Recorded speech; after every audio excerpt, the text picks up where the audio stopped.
Todos, buenas tardes, bienvenidos a este encuentro. Para nosotros un gran placer vernos y charlar, aunque sea por esta lamentable vía virtual. Esperemos el año próximo vernos cara a cara, pero por ahora es lo que tenemos.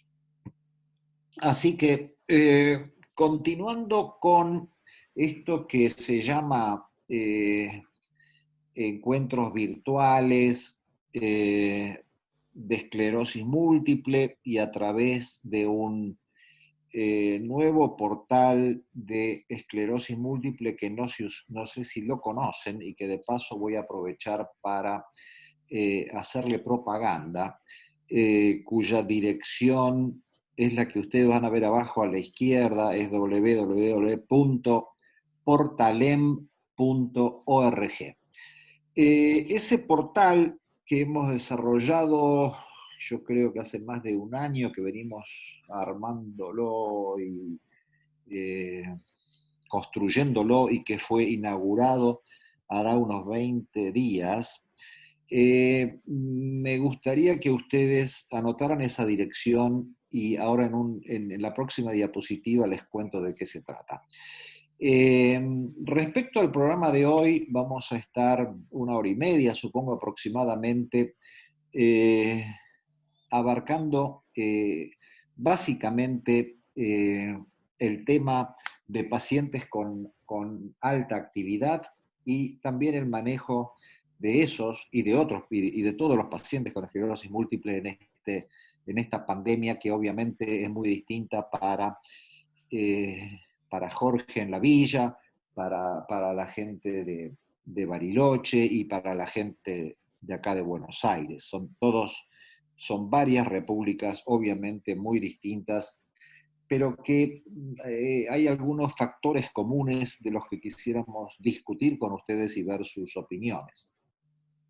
Para eso tenemos invitado hoy a Sergio, que, bueno, todos ustedes lo conocen, no hace falta que lo presente. Eh, Él es neurólogo del Hospital Carrillo y jefe de neurología, creo, del hospital. Pero bueno, es sobre todo un amigo de todos nosotros. Y él nos va a contar sobre qué es un paciente eh, altamente activo con esclerosis múltiple, cosa que no es un trabajo nada fácil porque todavía nadie de nosotros sabe qué es esto, o mejor dicho, no tenemos una clara definición, todos lo intuimos, todos lo más o menos sabemos de qué hablamos, pero creo que no hay un criterio muy claro, pero bueno, eso no sé, nos va a enseñar Sergio. Después de eso veremos, Liliana nos va a hablar de cómo abordar a estos pacientes con los fármacos que tenemos actualmente. Y finalmente Juan nos va a hablar de cómo estamos manejando nosotros a los pacientes en nuestro entorno ultra cargado de COVID, por así decirlo, en comparación con el resto del país. Eh, Bien, tengo que agradecerle, o debemos agradecerle a la gente de Biogen que pone la plataforma y hace que este encuentro sea posible, así como las invitaciones, más allá de las que Sergio les hizo y que nos ayudó a organizarla. Así que gracias, Biogen. Aunque Biogen no tiene ni tuvo acceso a los contenidos como es nuestra costumbre, así que acá decimos y opinamos lo que queremos. Dos palabras sobre Portalem. Portalem es un portal educativo en esclerosis múltiple y en español, y que tiene o surge como una necesidad, creemos nosotros, de muchos neurólogos para estar al tanto de lo que pasa en el día a día en esclerosis múltiple, y esto significa que más allá de tener un buscador donde aparecen diariamente todas las publicaciones que se hacen con esclerosis múltiple, al menos las indexadas, y de las que ustedes pueden obviamente bajar el resumen y bajar el artículo completo en aquellos casos que no tengan derechos. Y esto es algo sumamente importante porque en lugar de entrar en PubMed y qué sé yo, uno entra acá y ya puede encontrarse con todas las publicaciones del día y en el momento. Además de eso, pueden ustedes hacer, y los invito activamente a que hagan ustedes sus presentaciones o suban sus publicaciones, porque esto pretende ser un lugar de encuentro de neurólogos que tienen interés en esclerosis múltiple, tanto de Argentina y de Latinoamérica, y por lo tanto una vía de comunicación, esperemos que muy activa y muy fluente, digamos, entre nuestra comunidad de gente dedicada o con interés en esclerosis múltiple. Verán ustedes también todos los ensayos clínicos que hay en curso. En pocas palabras, los invito a que la visiten y a que se suscriban porque me parece que les va a ser de utilidad en el día a día. En la siguiente diapositiva, si es que queda otra, no. Entonces, hecha esta presentación de esta plataforma, no me queda más que pedirle a Sergio que nos hable de lo que es la esclerosis múltiple altamente activa, para que podamos definir a estos enfermos de mejor manera y reconocerlos y obviamente tratarlos del mejor modo posible. Sergio, así que muchísimas gracias por estar acá en esta charla con nosotros. Adelante, Bueno, adelante, Sergio. muchas gracias por la invitación, muchas gracias a todos los que se sumaron, la verdad que les agradezco que nos den un rato de su tiempo, y bueno, les voy a compartir pantalla y vayan diciéndome si se ve, ¿sí? No sé si ahí ven la presentación. Sí. A ver, Se ve. Sí, ¿se ve se ve. bien? Buenísimo, bueno. Perfecto. Arrancamos entonces. Como les decía Edgardo recién, la verdad que definir a los pacientes con esclerosis múltiple altamente activa es difícil porque no hay una definición estándar. Entonces ya empezamos mal porque nos cuesta pensarlo si no tenemos una definición clara. Así que bueno, voy a intentar aportar algo a eso en base a lo que está escrito, ¿sí?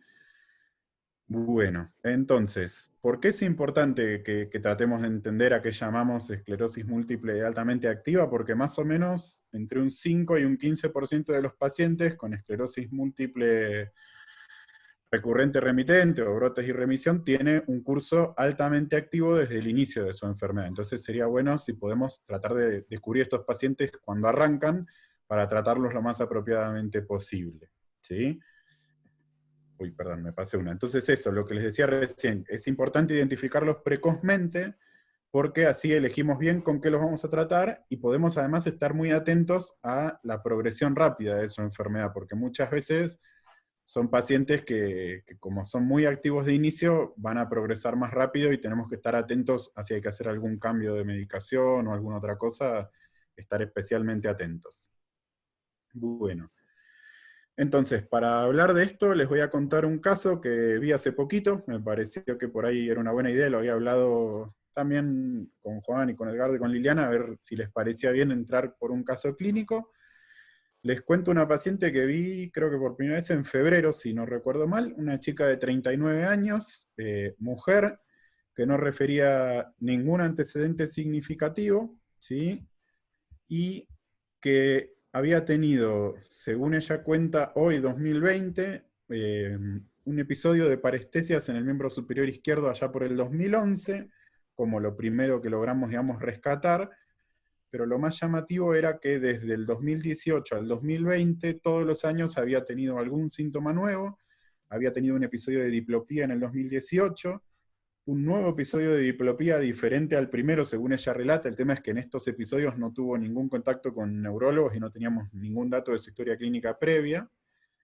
Y en el 2020, donde finalmente la conocemos, por un episodio de hipoestesia braquiocrural izquierda y muy poquita debilidad también, pero más que nada síntomas sensitivos, según ella contaba. Bueno, entonces, en la primera consulta, como les decía, en febrero de este año, tenía objetivamente hipoestesia y parestesias braquiocrurales izquierdas, debilidad distal 4 en 5, también braquiocrural izquierda, era leve la debilidad, pero estaba, y un nistagmo horizontal a izquierda agotable, que ya no refería a ningún síntoma asociado a eso, y tenía un EDSS de 2.5. En ese entonces, bueno, la verdad es que una cosa de esta paciente que a mí casi que me horrorizó fue que era la primera vez que veía un neurólogo, a pesar de todo lo que le había pasado en los últimos años, y los episodios que había tenido habían tenido de las interpretaciones más variables que se les ocurran, desde cuestiones de estrés, nada. Y no sabemos si tuvo o no una oftalmoparesia, que obviamente la debe haber tenido en algún momento, pero no estaba constatado eso. Bueno, inicialmente le pedimos un laboratorio, una resonancia de cerebro y columna cérvico-dorsal con contraste, que se hicieron entre marzo y abril. También pasó eso que a ustedes les debe pasar, y supongo que Juan también después hablará de eso.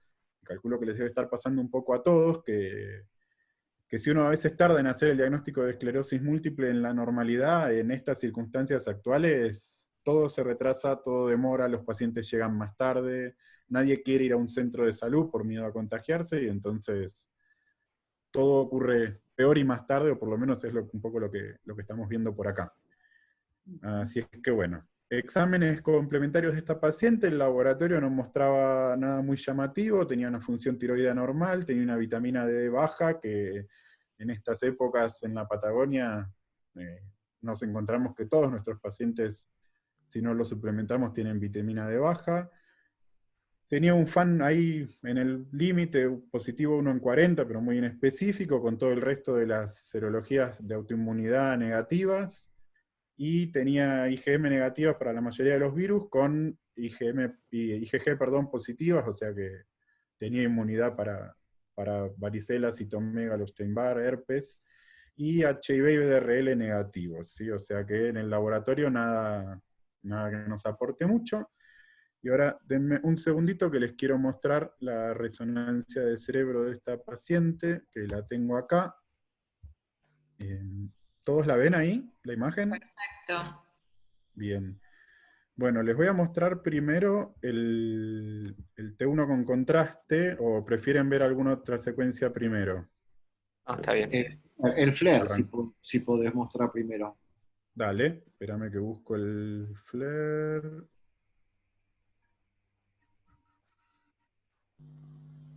Acá tenemos un Ahí flare está. axial. Espérenme que tarda unos minutitos en cargar, y Ahí tenemos viene. que ver la ventana cómo está, pero ahí va. Mm. Sí, bueno, ahí se trabó. Pero esperen, yo prefiero empezar de abajo para arriba, no sé si ustedes... Sí, yo también estoy acostumbrada de abajo para arriba. Listo. Arranco de abajo para arriba entonces. Bueno. Este es el flare axial. Esperen que por ahí la ventana... Vamos a oscurecerlo un poquito, a ver. Si alguno prefiere que aclare o oscurezca algo, me avisan. Ok. Ahí se ve muy bien. Ahí, yo no sé si ustedes están de acuerdo, pero acá en el pedúnculo Sí, sí. Y del ya Sí. otro se lado ve también. Y del ahí otro también.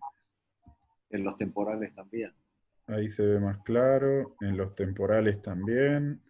Ahí se ven claritas en los temporales. Ujú. Y a medida que uno iba subiendo, el susto era Mm. mayor. Sí.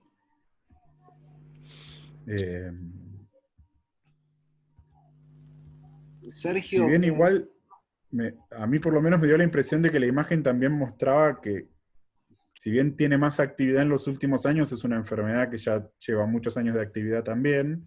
claro. Yo te quería preguntar, porque se me pasó, el primer síntoma era 2011, síntomas. Sí, el primer síntoma, sí, porque al interrogatorio muy dirigido, lo primero que pudimos rescatar fue 2011.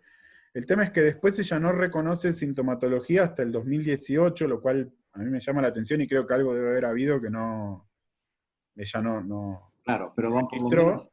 10 años de enfermedad clínica, al mes Exacto, por sí, lo menos. por lo menos, sí.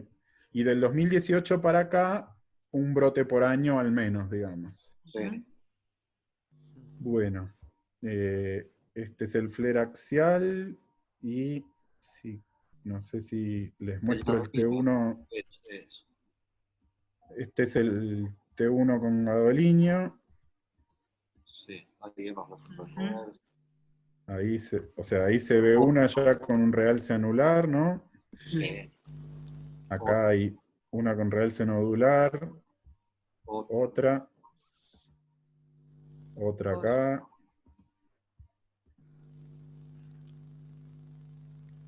Acá pareciera haber un área de realce incompleto también, ¿no? Sí. Acá hay hay unas cuantas puntiformes también. Esta acá pegadita al ventrículo. Sí. Ahí se ve mejor todavía. Mm. Acá hay otra con realce incompleto, otra. Así que bueno. No sé si quieren ver alguna otra secuencia. Yo creo que es suficiente, ¿eh? Yo creo que es Bien. suficiente. Ok. Porque, Si Muchísimas quieren, bueno, si querés, para mí sobra, Bien. digamos. acá tengo, a ver. Médula por ahí si tiene. Sí, ahí Claro. está. Eso estaba buscando. A ver si se las puedo mostrar. ¿Es? No sé Sí, si Sí. ven, esperen que la acerco un poquito. Hacemos un poquito de zoom. Pero ahí, médula cervicodorsal. ¿Lo ven? sí, sí. Sí. Este es un STIR que tiene varias lesiones medulares también. Sí.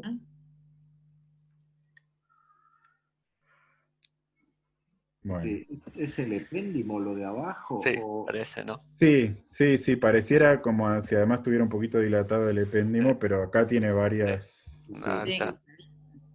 A ver si quiero ver si les puedo mostrar un corte axial de eso, pero acá hay un T2 axial, a ver, creo que está medio movido, pero bueno, se ve. Pero se ven ahí las. Sí, Sí, Ahí. sí, ese es el Sí. epéndimo. sí, Sí. sí, eso es el epéndimo un poquito dilatado ya, pero ahí tiene además algunas lesiones Posteriores. posteriores también. Pero bueno, creo que eso era. A ver si acá les puedo mostrar un T1 también con contraste. Está medio trabado, pero bueno, me parece igual que con lo que vimos del cerebro Sí, sí. Sí, sí. hay bastante, así que bueno, espérenme que vuelvo a la presentación entonces. Uy, a ver cómo hago. Espérenme. Sí, tranquilo que nosotros te esperamos. Sí, es que ahí está. Ahora sí. Bueno. Vuelvo entonces. Esta era la paciente, ahí estaba la resonancia de cerebro y de columna cérvico-dorsal, que como vimos muestra muchas lesiones desmielinizantes, algunas que parecen, o sea, lo que decía Edgardo, pareciera no solo haber evidencia clínica, sino por resonancia también de actividad de varios años de la enfermedad, pero también en el T1 con contraste vimos muchas lesiones activas. Entonces, bueno, volviendo entonces a lo que llamamos esclerosis múltiple altamente activa, no tenemos una definición homogénea, ¿sí? De hecho, hay distintos términos, aparece nombrada como altamente activa o como de evolución rápida y severa. Algunos dividen estos términos como dos cosas diferentes.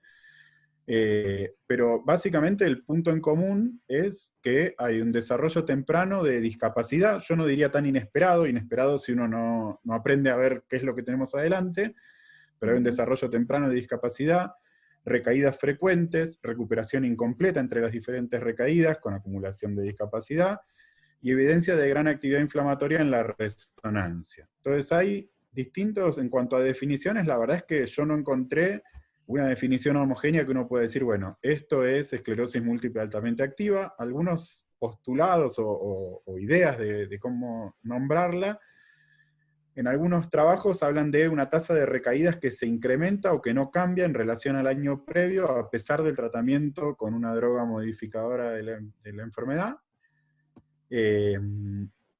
Esta me pareció por ahí la definición más potable, digamos.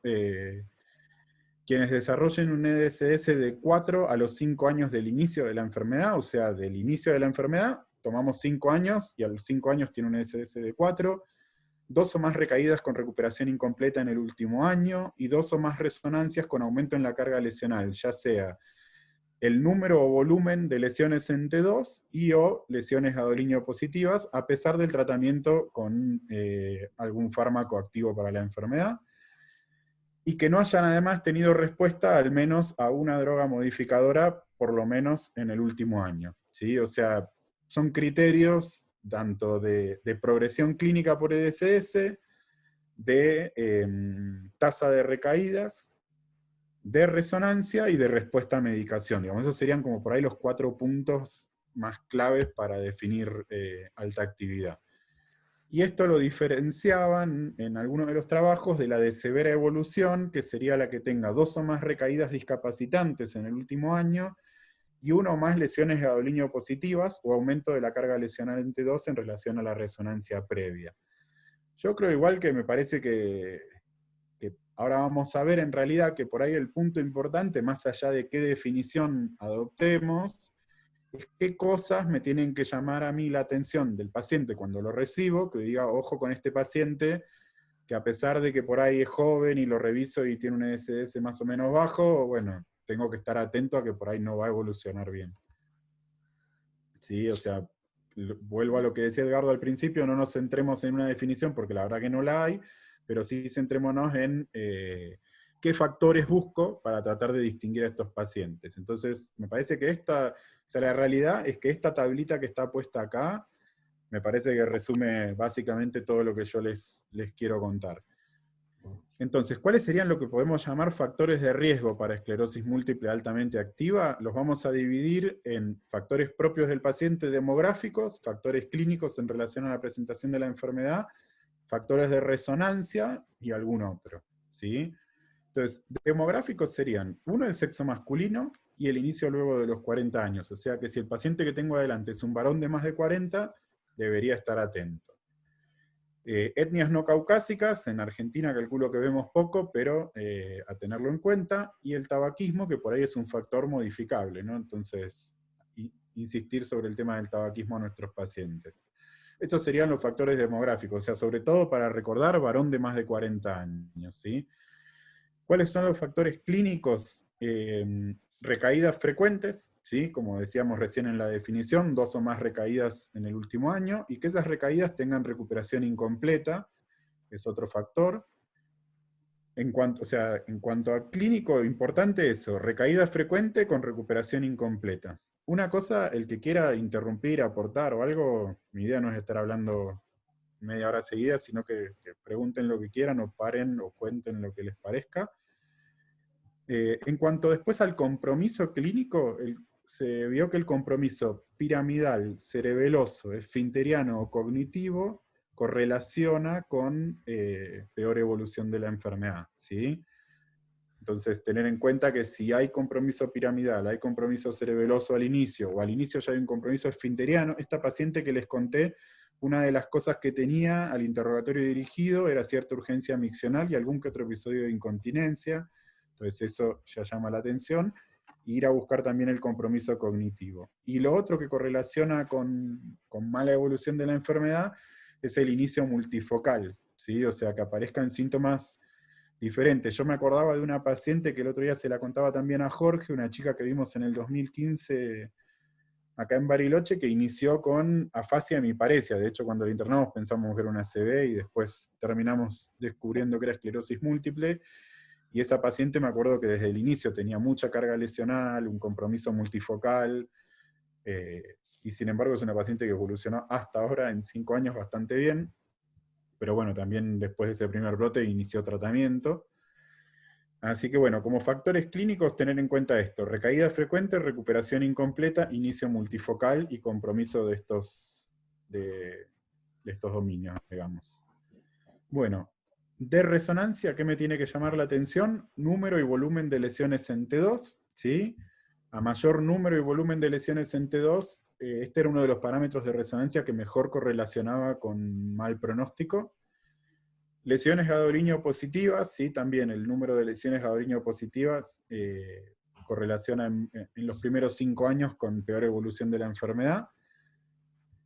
Esos serían como de vuelta. Por ahí hay varios en cada ítem, pero me parece que hay 1 o 2 que tenemos que estar muy atentos. De resonancia sería eso: número y volumen de lesiones en T2 y número de lesiones Gadolinium positivas. Otras cosas a las que estar atentos también: agujeros negros en T1, si ya cuando hacemos la primera resonancia uno ve lesiones hipointensas en T1 y que tienen un volumen importante, eso también es de mal pronóstico. La atrofia, y el otro punto de resonancia, quizás lo tendría que haber ordenado distinto, porque me parece que es importante, más importante que atrofia y que agujeros negros, es el tema de lesiones infratentoriales o medulares, ¿sí? O sea, lesión infratentorial o medular, fueron las 2 localizaciones, buscando todas las localizaciones típicas de esclerosis múltiple, infratentorial o medular son las que peor correlacionaron a lo largo del tiempo con la evolución de la enfermedad. ¿Sí? Así que para recordar de resonancia sería número y volumen de lesiones en T2, lesiones Gadolinium positivas, creo, a mi criterio, corríjanme los que más saben si digo algo que no va, pero yo pondría después lesiones infratentoriales o medulares, y último el tema de agujeros negros y atrofia, ¿sí? Otros parámetros, que esto también ya lo hemos visto y hablado en algunas otras charlas, el tema de las bandas oligoclonales, ¿sí? La presencia de bandas oligoclonales no es de buen pronóstico. Cada vez creo que las buscamos menos o las hacemos menos, porque si el cuadro está claro con clínica y resonancia, punzamos menos, pero si están presentes, no son de buen pronóstico. Y lo último, que yo sepa todavía no lo usamos en la práctica clínica, son los neurofilamentos de cadena liviana como factor también de progresión de la enfermedad, como biomarcador, digamos. Así que bueno, creo que si uno retiene estas 2 cositas de factores demográficos, 2 o 3 factores clínicos, 2 o 3 de resonancia, y lo tiene presente cuando mira al paciente que tiene adelante, creo que ahí estamos definiendo bastante mejor a qué llamamos highly active o altamente activa, y abrir los ojos con esos pacientes y pensar bien cómo vamos a tratar a esos pacientes desde el inicio, ¿sí? Entonces, bueno, después hay varios scores que por ahí está bueno tenerlos a mano. A mí me cuesta memorizar todos los scores, con lo cual trato de tenerlos en algún lado, como para tener en cuenta, sobre todo, también no solo al principio, sino cada vez que uno evalúa al paciente, sobre todo cuando uno le hace el control anual de resonancia. Supongamos un paciente que no tiene brotes en un año, uno le hace el control anual de resonancia, prestar atención a estas cosas para saber si estoy bien, cómo lo estoy llevando al paciente, o si me tengo que plantear un cambio de tratamiento o una falla terapéutica. Yo puse el score de Río, también está el score canadiense, está el score de los relojes, hay varios scores que podemos usar. Yo puse el score de Río porque me parece el más sencillo, que habla de número de lesiones en T2 en la resonancia de los 6 meses al año y la tasa anual de recaídas, ¿sí? Y lo que vemos acá es que si uno tiene 0 puntos del score de Río, hay un 25% de mayor discapacidad a los 4 años. Si tengo 1.33, pero si ya tengo 2 puntos, eso se duplica y se va a 65%. Entonces, el paciente que tenga más de 4 lesiones nuevas en T2, o más de 2 recaídas, o más de una recaída en el último año, o sea, acá lo que nos muestra el score de Río en realidad es lo que dijimos antes. Número de lesiones en T2 y tasa anual de recaídas son de las 2 cosas que más correlacionan con peor pronóstico a largo plazo, ¿sí? Uy, esperen que sin querer salí. Ahí volvemos. Así que bueno, en cuanto a los scores, eso, yo creo que lo mejor es tenerlos a mano, y por ahí, aunque sea en la consulta en la que uno evalúa cómo fue el último año de ese paciente, pasar mentalmente por esos scores para ver si estamos bien o tenemos que cambiar algo. Y bueno, de lo último que ya les voy diciendo, y ya dejo a los que saben más, que todo esto que yo les acabo de contar, que uno dice, bueno, me aprendo estas 5 o 6 cositas y voy a distinguir un paciente altamente activo, bueno, la mala noticia es que básicamente un 35% de la variabilidad entre los pacientes la podemos atribuir a estos factores de riesgo. Después hay otro 60%, 60 y pico por ciento, que va a depender de otras cosas, va a depender de los factores ambientales de ese paciente, va a depender de la adherencia al tratamiento, va a depender de un montón de otras cosas que no son lo que yo les acabo de contar. Pero por lo menos hay casi un 35-40% que uno podría prever en base a prestarle atención a estas cosas que dijimos, ¿sí?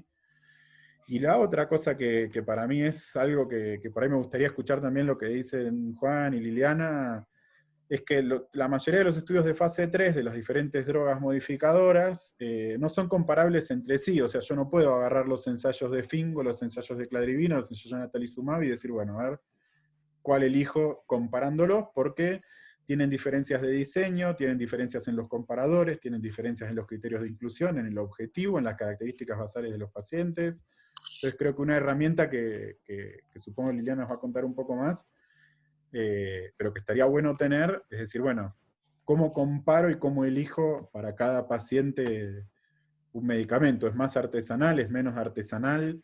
Pero por lo menos, con esto que hablamos hasta ahora, yo podría distinguir el paciente altamente activo y ya por lo menos centrarme en un grupo de fármacos que sabemos que son más eficaces.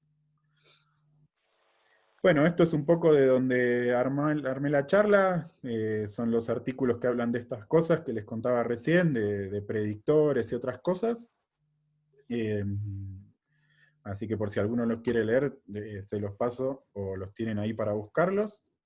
Y bueno, y creo que no mucho más, me parece que es esto que decíamos, de tratar de no centrarnos en una definición, porque claramente no la tenemos muy bien estipulada, pero sí de tener en cuenta qué 3 o 4 cosas tengo que tener presentes en la cabeza cuando se me presente un paciente nuevo, para distinguir y pensar que ese en 5 años va a andar peor que la media, y que lo tengo que tratar un poquito más agresivamente, seguramente, y estar más atento a su evolución.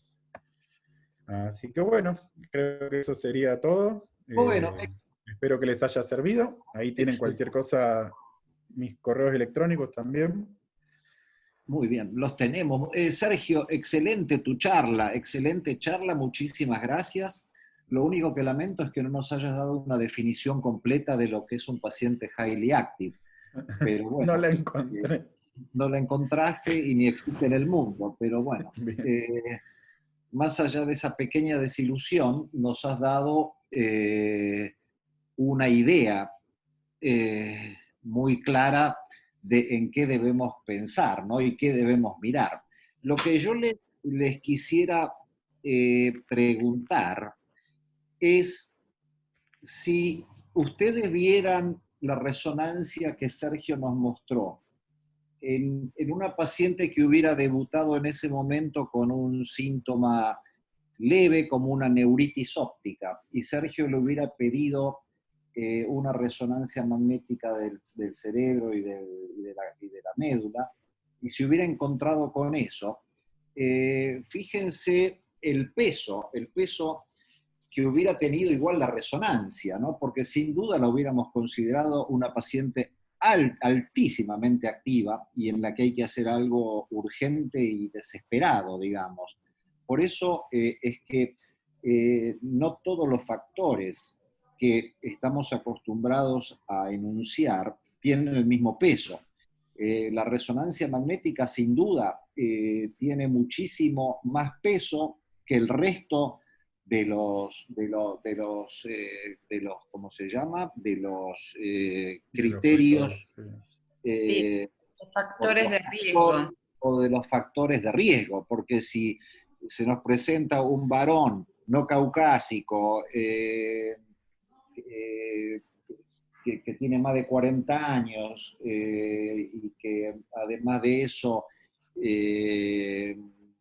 bueno, tiene todos los factores de riesgo posibles, digamos, de los que hablamos, y tiene una resonancia con una lesión, probablemente no lo consideremos un paciente altamente activo o de riesgo, ¿no? Entonces, simplemente esto para recalcar que frente a esa resonancia, tenga o no factores demográficos o clínicos de mal pronóstico, igual la consideraríamos un paciente de pésimo pronóstico, y creo que en la práctica lo que más vemos son estos casos, ¿no? Donde la resonancia es la que realmente más nos importa o más dirige nuestra conducta. No sé si están de acuerdo, Sergio y demás participantes. ¿Qué creen ustedes? Sí. Sí, sí, me parece que sí, que si uno no tiene como esta chica esa evolución que había tenido de 3 brotes, uno por año en los últimos 2 años, eso, si lo que vos contabas, una neuritis óptica con esa resonancia asusta igual. Sí, absolutamente de acuerdo. Claro, esta chica, bueno, cumple con mucho más criterio todavía, ¿no? Pero aunque no hubiera tenido la historia de frecuencia alta de brotes recientes u otras cosas, me parece que igual la hubiéramos considerado Sí. de riesgo. Dice Daniel, y atención a quien está coordinando esto, no sé si es Guillermo o Juan, que no tiene micrófono, pero si no tenés micrófono, Daniel, es porque te falta activarlo abajo a la izquierda. No, no creo que seamos nosotros que te lo prohibimos. No le No funciona. funciona. Muy bien. Bueno, Sí, sí, yo, está de acuerdo. de hecho, cuando preparé la charla, dije, bueno, a ver, voy a buscar varón de más de 40 años para el caso clínico, y el único que tengo no cumple con ninguno del resto de los criterios de mal Claro, pronóstico. Y sin embargo, es un varón de 40 años que hace ya 3 o 4 años que tiene una enfermedad súper estable. Entonces, también eso, la variabilidad no es solo atribuible a estos factores. O sea, claro. No, por supuesto. No, sí, y yo creo que el mayor peso o lo que inclina la balanza, me da la impresión a mí, para poder definir a qué llamamos como esclerosis múltiple altamente activa, hoy en día es lo que vos comentabas, Sergio, de la resonancia, ver qué tengo en T2, qué tengo que realza con gadolinio y sobre todo las lesiones infratentoriales, ¿no? eso, sí. Fundamentalmente Sí. eso, porque te dan una idea de carga lesional y de cómo le va a ir a ese paciente si vos no haces nada apropiado en el tiempo. Sí. Sí, hay más preguntas. Yo tengo una pregunta, Sí, Alejandra. ah, Voy a activar mi video. Ahí está. Hola, ¿Qué tal? Alejandra. Yo no me dedico, o sea, tengo algún paciente con esclerosis múltiple, pero no es mi especialidad. Y me quedó una duda, cuando hablan de número de lesiones y volumetría, ¿miden la volumetría? ¿Hay un volumen que se mide que te define el mayor riesgo? ¿Y el número de lesiones está dado por la escala de Río? ¿O es otro? Sí, por ahí yo te doy una respuesta. Sí, en algunos casos se hace el volumen lesional y se miden todas las lesiones, se juntan y se saca un volumen. Y entonces a veces hablamos del volumen lesional en un paciente, puede ser de 1000 centímetros cúbicos. De todos modos, eso en la práctica clínica no se usa tanto. Sí se obtiene de datos, esos datos de los ensayos clínicos. En la práctica clínica lo que se usa es más la cantidad de lesiones, un término más cuantitativo, pero es contando una por una, y más allá de por ahí la cantidad que veamos una por una en T2 o FLAIR, es la cantidad de lesiones que realzan. Esa es la medida que más se usa en el consultorio. Claro, en este caso el número de lesiones es incontable porque ya las lesiones se han hecho confluentes en esos 12 años, que yo creo que no son 12 años. Esta mujer empezó inclusive su enfermedad mucho antes de su primer síntoma Sí. que relata, digamos. Esta enfermedad a lo mejor tiene 20 años, pero en el momento en que la agarró con la resonancia Sergio, esa mujer tiene infinidad de lesiones viejas y confluentes, y además de eso, ya no me acuerdo cuántas, pero no sé, 10 lesiones mínimo, 10 lesiones que se tiñen con el gadolinio, lo que significa que son activas o que tienen menos de 3 meses en este momento, y que la enfermedad está pasando por una etapa ultra activa, digamos. Y es más, yo diría, si nos encontramos con la mitad de la carga lesional, llamamos carga lesional a la sumatoria, digamos, del volumen de lesiones antiguas y actuales. Si nos hubiéramos encontrado con una resonancia con la mitad de esa carga lesional y con la mitad de las lesiones que se tenían con el gadolinio, yo igual la hubiera considerado una forma muy activa de la enfermedad. O sea, este es un caso extremo, digamos, ¿no? Y una pregunta, si uno piensa para atrás que esta enfermedad empezó hace 10 o 20 años, ¿qué diferencia habría? Porque uno dice, bueno, es una enfermedad altamente activa porque vos la diagnosticaste hoy con esa cantidad de lesiones. Pero ¿habrá sido como el mismo destino esta señora si alguien lo hubiera diagnosticado hace 10 años? ¿Habrá tenido el mismo comportamiento? Me pregunto si es porque no está sin tratamiento o por qué. Bueno, todo nos hace pensar que sí, viendo la historia natural de los pacientes tratados versus los no tratados. Sabemos y hay evidencia, digamos, más que suficiente que el tratamiento previene nuevas lesiones, previene la progresión, disminuye la frecuencia de recaídas. Así que yo creo que sin duda si esta paciente hubiera sido tratada cuando empezó, muy probablemente hoy no tendría esa cantidad de lesiones y probablemente tendría hoy una reserva tanto de neuronas como de sustancia blanca mayores, una reserva cerebral mayor que la que tiene hoy. Con esto quiero decir que probablemente si a esta paciente no la tratamos hoy, en el próximo año o 2 años sí desarrolle mucho mayor discapacidad irreversible. Ese es el punto, ¿no? Ya hoy no hay dudas de que tratar precozmente a los pacientes es mejor que tratarlos tardíamente. Una preguntita, Edgardo, ¿puede ser? Jorge Oliva, o Juan, que te veo en pantalla. Claro, claro. Frente a no sé si se escucha. Sí. Perfecto.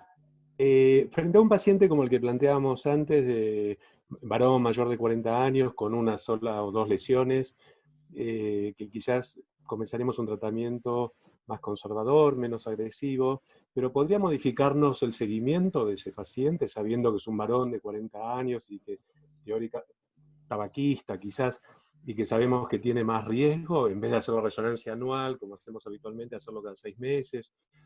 ¿Podríamos hacer algún cambio teniendo en cuenta esos factores? Liliana, ¿vos qué harías?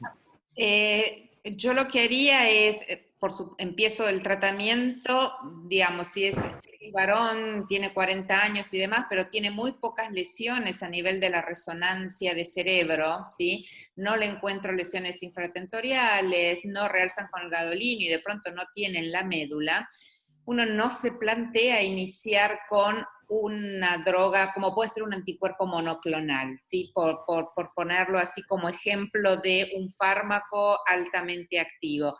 Sí te vas a plantear hacerle una resonancia el 6º mes de haber iniciado el tratamiento para saber cómo está siendo por lo menos la respuesta inicial.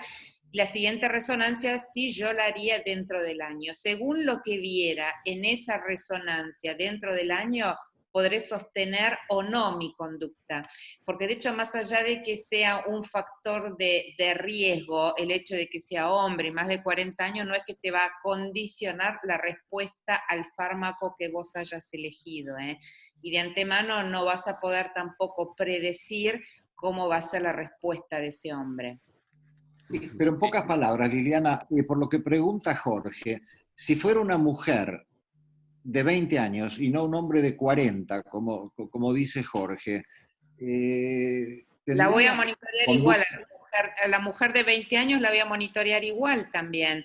Voy a tomar, es que en realidad para mí personalmente, obviamente que son considerados como factores de riesgo clínicos, ¿no? A más edad puede ser que esté asociado a una mayor evolución, pero que tenga 20 o que tenga 40, que sea hombre o que sea mujer, voy a definir el tratamiento en base a cómo debutó y a lo que veo en la resonancia. en base a eso voy a elegir el tratamiento X, el que me parezca mejor para cada uno de ellos. El Sí. primer seguimiento va a ser a resonancia a 6 meses, el otro al año, y en base a ahí lo monitoreo, y en base a ahí veo la respuesta al fármaco. No es que cambie mi conducta o mi elección de tratamiento porque sea un hombre o porque sea una mujer, más joven o más viejo. Son los otros parámetros los que tienen más peso, Sí. a mi entender. O Yo sea, creo Sí, que lo un que punto... decían la mayoría era eso, que tasa anual de recaídas y parámetros de resonancia era Sí. como lo más importante para guiarlo. Una cosa, la última de lo que preguntaba Alejandra, lo que decían era que más de 3 lesiones nuevas en T2 en la resonancia de control al año era uno de los factores que mejor correlacionaba con mal pronóstico. En cuanto Por supuesto. a lo que vos preguntabas de número y volumen de lesiones, de volumen no recuerdo haber leído algo, pero de números sí, más de 3 en un año nuevas, a los 5 años correlacionaba muy bien con progresión de la enfermedad. y de hecho es un criterio de falla para cambiar el tratamiento, ¿no? Sí. Si tienes más de 3 lesiones, uno podría empezar a pensar en cambiar el tratamiento, que desde el punto de vista operativo es lo importante, ¿no? Yo quería hacer un comentario respecto a la pregunta de Jorge, en el sentido de que no hay monitoreos más laxos y más estrictos por los tratamientos o por aspectos clínicos y demográficos de los pacientes. De hecho, el monitoreo que hoy se recomienda para el paciente que empieza con interferones o que empieza con un anticuerpo monoclonal prácticamente no difiere. Y esa no diferencia radica en que la sensibilidad que hemos encontrado de ese monitoreo que planteaba Liliana de tener una resonancia a los 6 meses, de seguirlo clínicamente cada 3 meses al paciente, más o menos, y seguirlo con una resonancia, es un monitoreo que es tan estricto como para medicamentos de menor eficacia como para medicamentos de mayor eficacia. O sea que el monitoreo, independientemente de la estrategia que vos elijas, si va a ser una estrategia menos eficaz o más eficaz, no va a cambiar. De ahí en esto de que uno no lo refuerza el monitoreo en el paciente del cual por ahí inició con algo que piensa que es menos efectivo y que podría llegar a escaparse del paciente que uno empieza con un anticuerpo monoclonal y dice, bueno, no, ya está, arranqué con un anticuerpo monoclonal, venite al año y te controlo. No, el monitoreo hoy es tan estricto para la intervención que vos elijas, no cambia. Bien, Claro, gracias. dicho de otro modo, si yo a ese paciente le diera interferón o acetato de glatirámero, le haría una resonancia cada 15 días, digamos, para quedarme tranquilo. Me explico, porque obviamente no voy a tener confianza en la efectividad de los fármacos malísimamente llamados de plataforma, ¿no? Sí. No, mi pregunta iba dirigida a si podíamos aprovechar digamos esas las palabras, aprovechar ese conocimiento que tenemos hoy de quienes pueden ser pasibles de sufrir formas más agresivas para cambiar en algo nuestras conductas. Entiendo que la respuesta es que más o menos el seguimiento va siendo el mismo y vamos cambiando la conducta de acuerdo a lo que vamos viendo, pero Sí. digamos no cambia los periodos ni los tiempos de seguimiento Claro, de los pacientes, tal cual. porque lo mismo cambiaríamos con una chica de 20 años que vemos Exacto. que después de la primera resonancia aumentaron las lesiones, también cambiaríamos Por digamos, supuesto. la agresividad del tratamiento. Exacto. Quizás la respuesta es el monitoreo no va a cambiar, sí te va a cambiar la elección del tratamiento que elijas. Ahí es donde vas a usar toda esta evidencia de que hoy existe de las cortes para el paciente que tiene más actividad, empieces con una estrategia que sea más eficaz para intentar reducir las posibilidades de que se active. El monitoreo no va a cambiar, pero sí hoy llegamos a este proceso en donde lo que cambia es la elección. Antes era una elección muy homogénea por esta estrategia de escalones, hoy eso cambió justamente en base a la evidencia y es el punto que cambia, el de empezar un tratamiento distinto al que quizás hubiésemos empezado en otro momento en base a la actividad. Perfecto, gracias, Juan. Muy bien, ¿hay alguna otra duda, pregunta o controversia? Puedo hacer una pregunta que probablemente igual Liliana responda con lo de tratamiento, pero también hay una cuestión, ¿no? del tiempo en el cual uno inicia un tratamiento, ¿no? Como que más allá de la elección terapéutica, no sé, yo me acuerdo de esta paciente que les contaba antes, que empezó con un inicio muy agresivo, multifocal allá por el 2015, pero que enseguida arrancó un tratamiento y anduvo muy bien. Me parece que también hay una cuestión no solo en la elección del fármaco, sino en el momento en el cual uno engancha a la enfermedad al inicio del tratamiento, ¿no?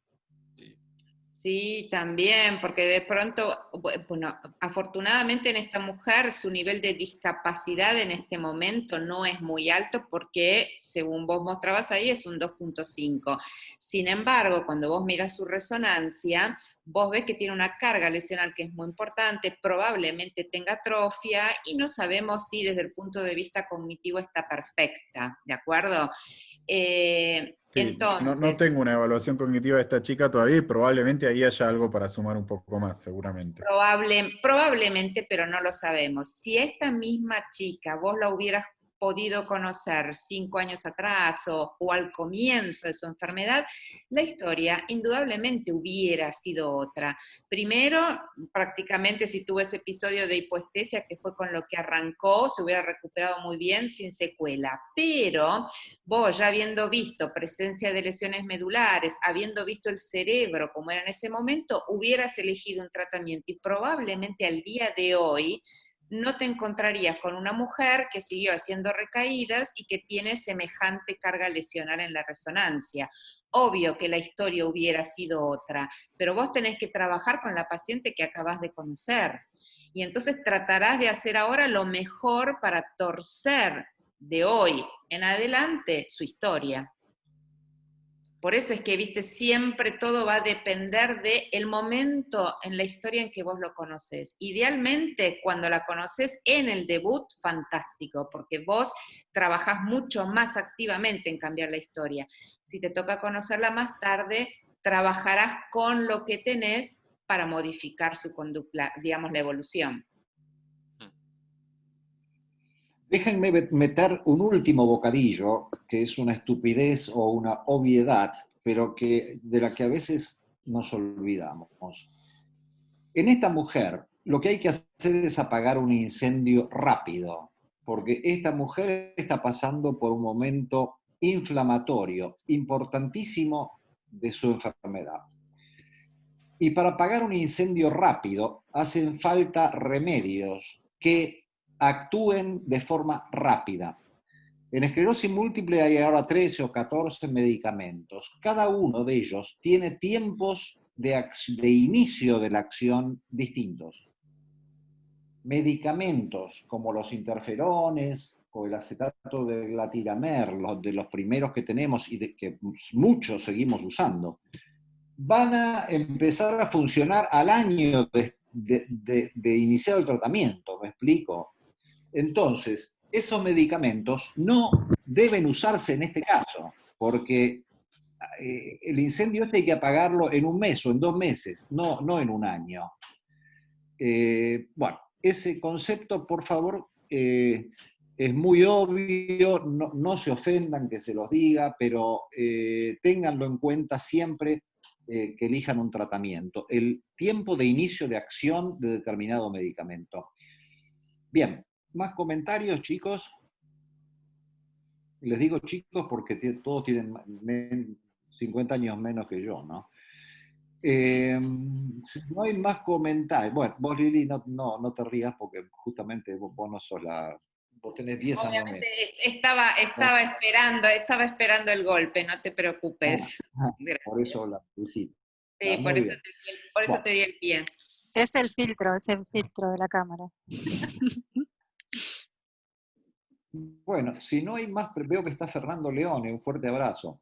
Si no hay más preguntas, por el momento, porque después seguramente van a surgir otras, yo le pasaría el micrófono y las cámaras a Liliana Patruco, que bueno, creo que todos ustedes la conocen, porque si alguien no la conoce, Liliana es un poco más joven que yo, pero se dedica desde ahora 30 años a el tratamiento de pacientes con esclerosis múltiple en forma prácticamente exclusiva, o sea que de esto sabe, tiene experiencia y además estudia y revisa la literatura y bueno, digamos, es sumamente reconocida en nuestro país y en Latinoamérica.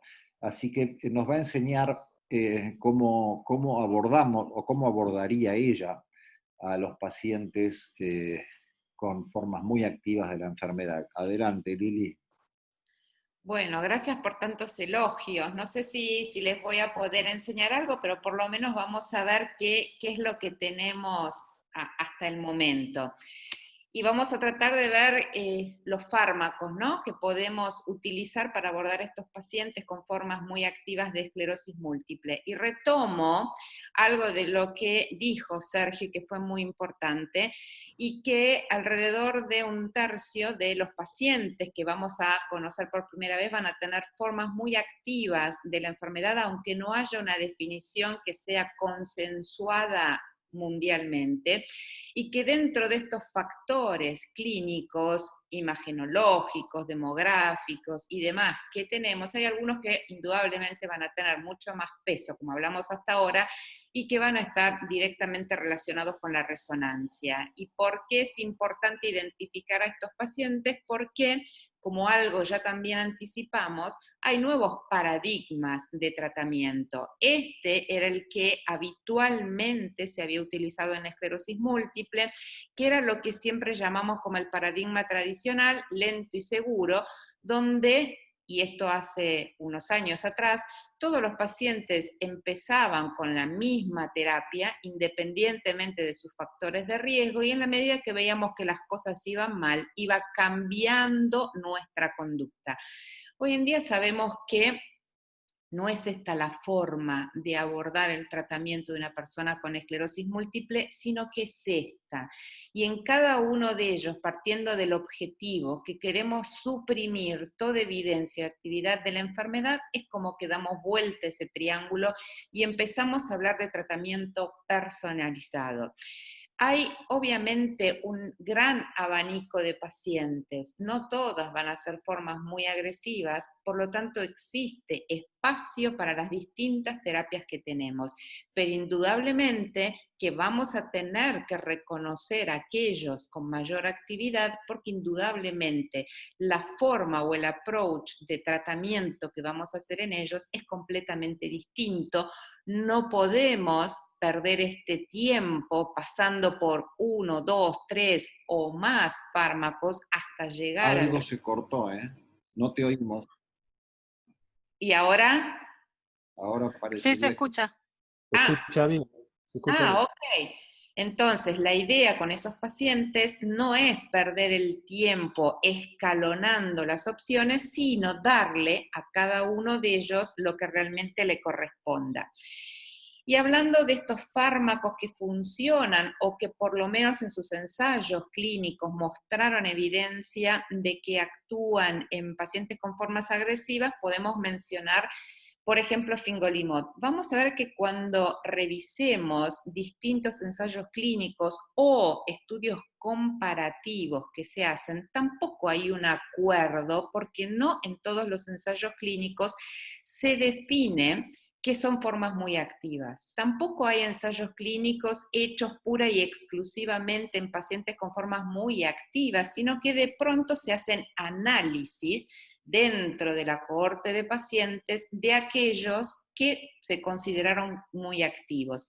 Y en el caso de fingolimod definen formas muy activas de la enfermedad como aquellos que, estando bajo tratamiento durante el año previo, tuvieron además una o más recaídas, y además ellos toman estas características de la resonancia, una o más lesiones que realizaran con el contraste y por lo menos 9 lesiones hiperintensas en T2. Si los pacientes presentaban estas características, ellos los consideraban como formas muy activas, y entonces vieron el comportamiento, y lo que vieron es que el tratamiento con fingolimod lograba modificar o por lo menos controlar la actividad de la enfermedad.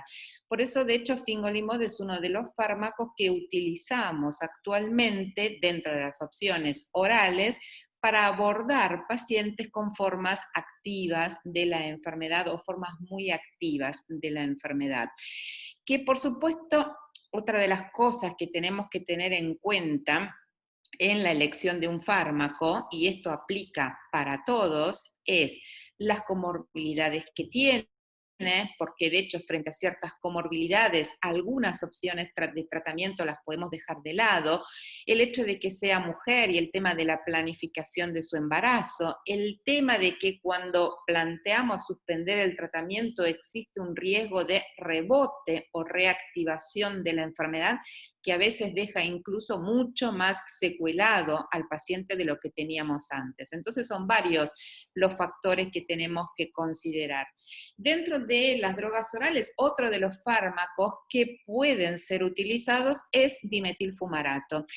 Cuando vemos dimetilfumarato, no hay un estudio que se ha hecho específicamente para formas muy activas, pero algo interesante, como no vamos a encontrar estudios que sean cabeza a cabeza entre los distintos fármacos, los estudios que tienen o que están hechos en vida real y que utilizan buenos métodos, ¿no?, de comparación, como este, que es el método de emparejamiento, que es la traducción del inglés de Propensity Score Matching, en donde eligen poblaciones de pacientes que tengan características similares en cuanto a edad, tiempo de evolución de la enfermedad, EDCS, actividad clínica, imagenológica, y ven cómo se comportan estando un grupo bajo el tratamiento A, otro grupo bajo el tratamiento B. Y acá lo que se comparó fue específicamente fingolimod respecto de dimetilfumarato. Y lo que vieron es que si lo comparamos con fingolimod, no había diferencias significativas entre ambos grupos de pacientes en lo que respecta a las recaídas. Y de hecho, en este mismo estudio se comparan además con lo que llamamos fármacos de plataforma, como interferón o acetato diglateramer, y claramente tanto fingolimod cuanto dimetilfumarato eran muy superiores.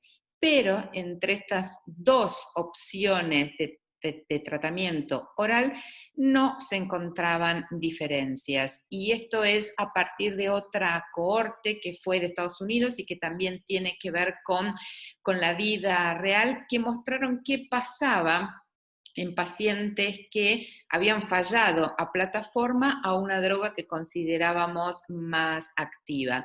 Y básicamente aquellas que consideraron como más activas fueron teriflunomide, dimetilfumarato o fingolimod. Claramente, cuando se hacía la comparación de qué es lo que pasaba a los que fallaban a drogas de plataforma y unos pasaban a teriflunomide o dimetilfumarato era mucho más efectivo en controlar la actividad.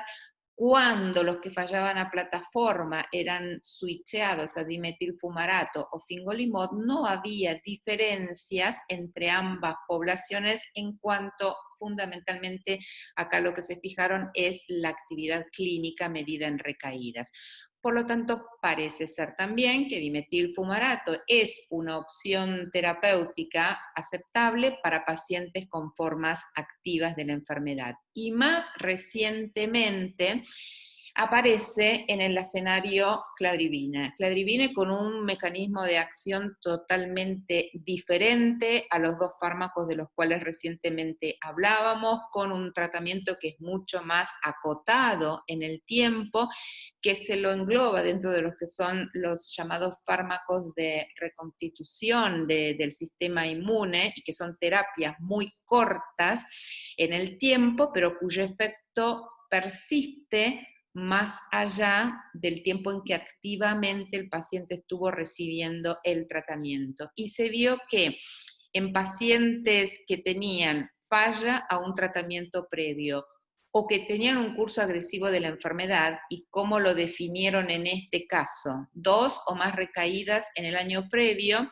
y utilizaron los mismos criterios de resonancia, 1 o más lesión que realzara, 9 o más que fueran hiperintensas en T2, en ambas situaciones, sin tratamiento previo muy activos o con tratamiento previo, lograba controlar por lo menos la actividad inflamatoria de la enfermedad. No hay más estudios comparativos hoy en día, más allá de estas comparaciones indirectas que se hacen en vida real para establecer mayor o menor eficacia de estos fármacos en la vida diaria, pero impresionaría que los 3 pueden ser de utilidad y que la elección va a depender, además de las características y preferencias del paciente, presencia o ausencia de comorbilidades, planificación del embarazo también.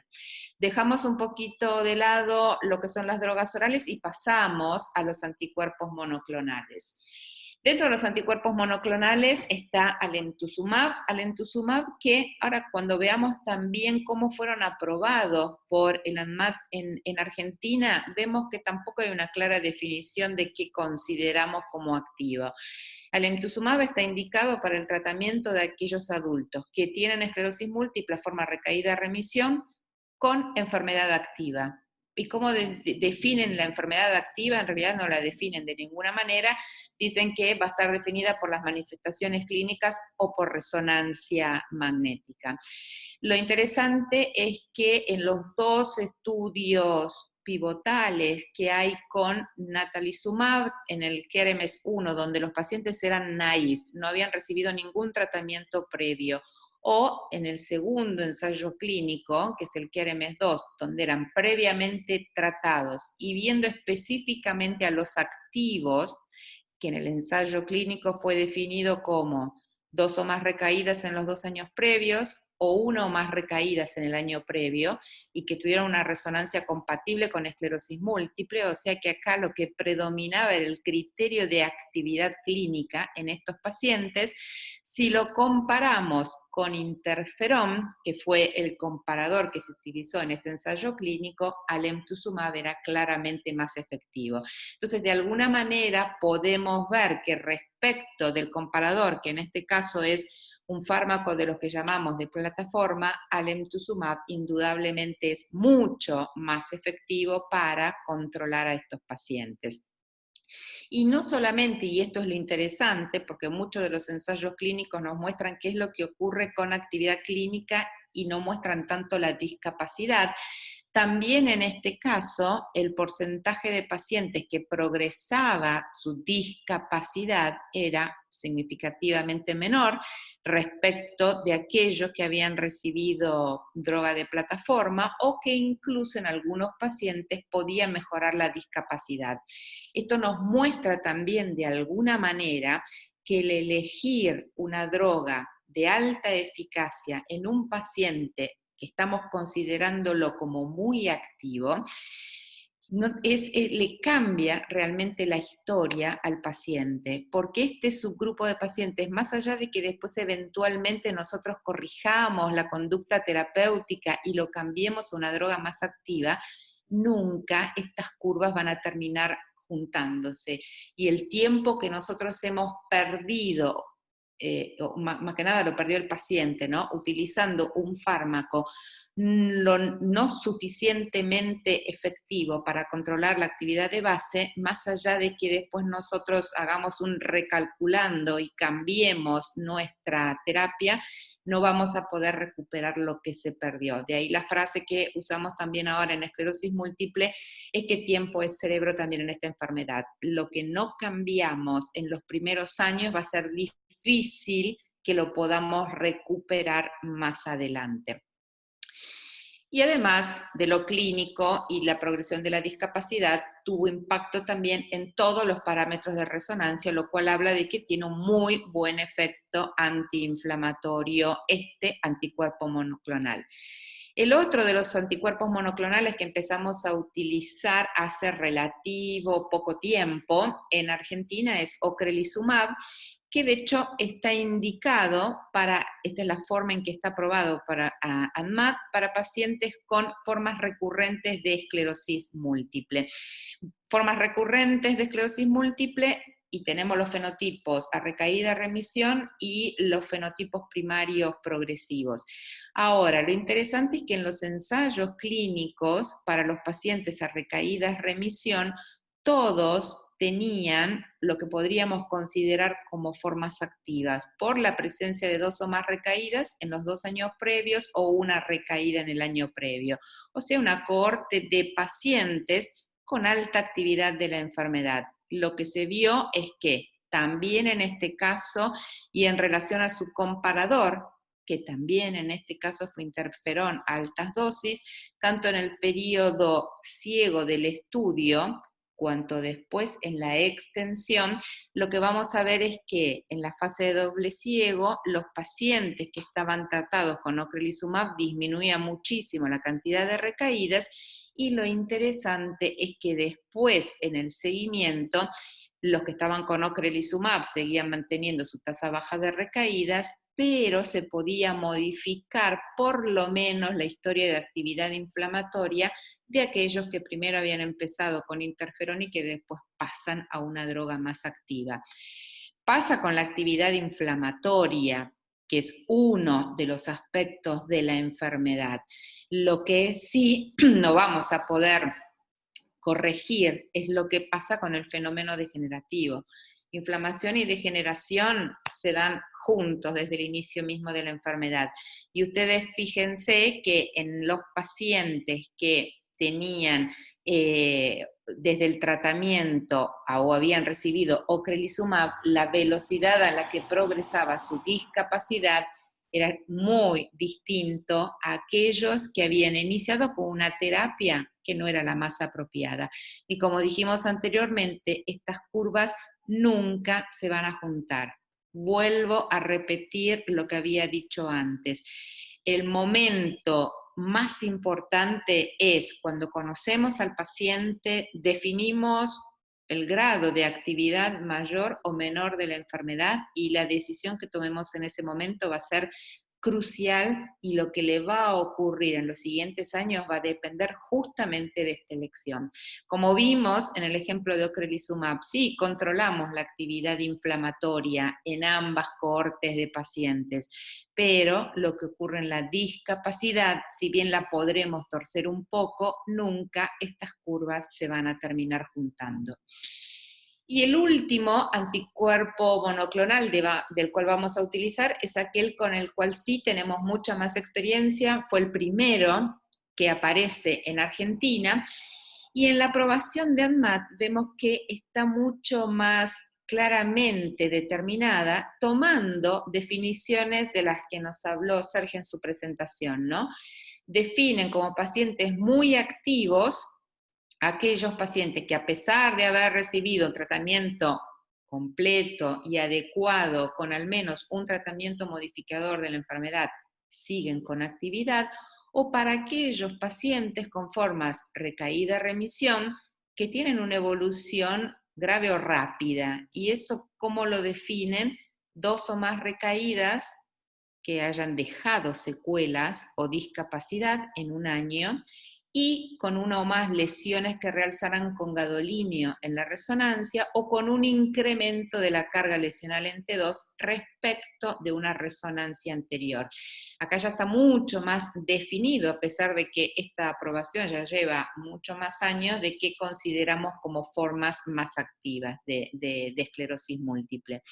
En los estudios pivotales vieron que en los grupos de alta actividad de la enfermedad, por supuesto que aquellos pacientes con natalizumab lograban alcanzar en un porcentaje mucho más significativo, si lo comparamos con las barritas grises, que son el placebo, el concepto NEDA, que es del que siempre venimos hablando, y que NEDA es no evidencia de actividad de la enfermedad, o sea que no volvieron a tener más lesiones en la resonancia, ni aumentó el volumen de las lesiones en T2, que no volvieron a tener recaídas, y en aquellos en donde no se modificó tampoco su EDCS. O sea, una droga que es muy efectiva en controlar rápidamente la actividad de la enfermedad. Siempre el punto con natalizumab fue el eventual riesgo de desarrollar leucoencefalopatía multifocal progresiva.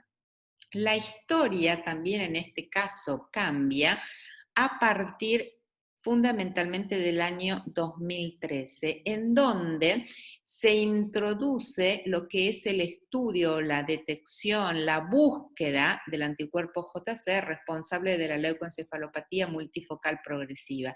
Y esto, ¿por qué fue importante? Porque nos permite determinar subgrupos de pacientes de riesgo y en base a eso condicionar también la duración de nuestro tratamiento, porque otra de las cosas que además tenemos que tener en consideración es no exponer de manera innecesaria a ese paciente a riesgos, y esto nos lo permitió controlar. Más adelante incluso, además de tener este estudio cualitativo de presencia de anticuerpos JC, ausencia de anticuerpos JC, se estableció un índice, un valor de corte, sabiendo que en aquellos pacientes que desarrollaron PML, la mayor parte de ellos tenían estos niveles en cuanto a títulos o índice de anticuerpos por arriba de 1.5. Esta era una población de alto riesgo, mientras que si encontrábamos los niveles por debajo, el riesgo disminuía significativamente. Ahora, en pacientes que tienen anticuerpos JC, que previamente recibieron un inmunosupresor, cosa que ya hoy en día prácticamente no lo vamos a encontrar. Sí, hace años atrás, cuando todavía no teníamos muchas más opciones terapéuticas y en realidad cuando los pacientes fallaban a drogas de plataforma, una opción era mitoxantrone. En el momento en que aparece natalizumab, como también la administración de mitoxantrone era limitada en el tiempo, se hacía este cambio. Y lo que se vio es que en pacientes que vienen de una inmunosupresión previa, el establecer este índice no nos es de utilidad para aquellos que van a desarrollar PML o que no van a desarrollar PML. Sí nos sirve en el resto de los pacientes. Igualmente, como les dije anteriormente, hoy en día es prácticamente casi nula población de pacientes que van a recibir natalizumab después de venir de un inmunosupresor, como puede ser un mitoxantrone, azatioprino, ciclofosfamida y demás, que era lo que solíamos recurrir antes.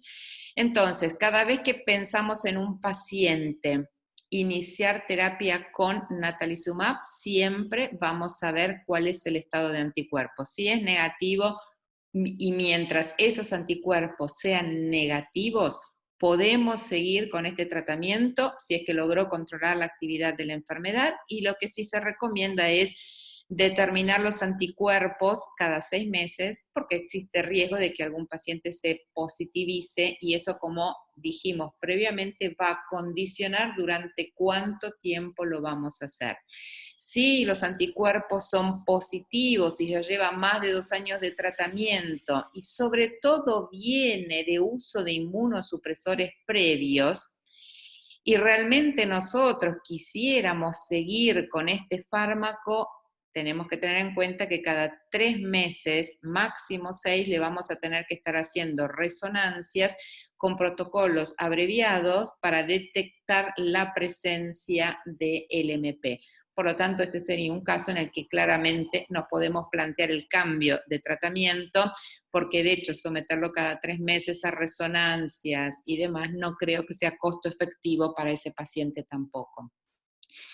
Por eso es que entonces lo que se está pensando y sobre lo que se está trabajando hoy en día, y sobre todo para esos pacientes que son JC positivos, es ver si extendiendo los intervalos de infusión de las drogas, que ustedes saben que se hace cada 4 semanas, llevándolo a 6, podemos disminuir ese riesgo y continuar tratando con natalizumab si consideramos que es efectivo. Y de hecho, este es uno de los estudios que se publicó hace relativamente poco tiempo, en donde se vio que las dosis extendidas, que es esta línea que tenemos acá, respecto a la dosis habitual, disminuyó, y lo disminuyó en un 94%, el riesgo de eventualmente desarrollar una LMP. Esto entonces todavía no está completo el ensayo clínico en el cual se observa específicamente este impacto en el riesgo de desarrollar el MP, que es el NOVA-2B, está en curso. Vamos a tener los resultados, creo que muy pronto. Todavía no está cambiado la forma de administración recomendada o aprobada por ANMAT, pero esta es una buena opción para disminuir riesgo de esta infección o de este efecto adverso severos en pacientes con natalizumab. Entonces, para concluir, lo que podríamos decir es que siempre el tratamiento tiene que ajustarse y contemplar las necesidades individuales. Nosotros, una vez que identificamos un paciente y consideramos que tiene una forma activa de la enfermedad, tendremos que tener en cuenta además cuáles son las características y la forma en que puede ese paciente aceptar el tratamiento y ser adherente, porque eso va a ser fundamental y va a condicionar la respuesta. Siempre vamos a tener que balancear los riesgos y beneficios de la terapia que le estamos dando. Por supuesto que estos fármacos de los que están hablando, de los que hemos hablado, logran controlar la actividad en formas que son activas o muy activas, pero por supuesto, siempre vamos a tener que ir monitoreando a los pacientes, no empezar un tratamiento y no verlo nunca más, para de esta manera ver si la estrategia que hemos elegido funciona, no está trayendo efectos adversos indeseables, el paciente es adherente y por lo tanto funciona de la manera en que nosotros queremos que funcione. Y nada más, y les agradezco por haberme escuchado. Muchas gracias, Liliana.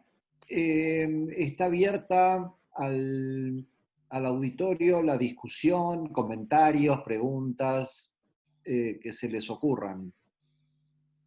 Hola, ¿cómo están? Un gusto en saludarlos a todos. Hola. ¿Cómo andan? ¿Todo Muy bien? bien, qué bueno ver. Se los ven muy bien, ¿eh? Igualmente ustedes. Les hago una pregunta a Liliana, sobre todo. Si en esta situación que estamos viviendo de la pandemia les ha tocado algún paciente cursando COVID en forma leve en su domicilio, positivos, que hayan tenido que modificar algún tipo de estos tratamientos, sobre todo en los pacientes que tienen una forma activa, Sí. como lo que estaba discutiendo acá. Sí, que es una excelente pregunta. En realidad, mira, después obviamente Juan se va a explayar mucho más, pero en Argentina hay alrededor de unos 10 pacientes con esclerosis múltiple que están registrados y que tuvieron COVID.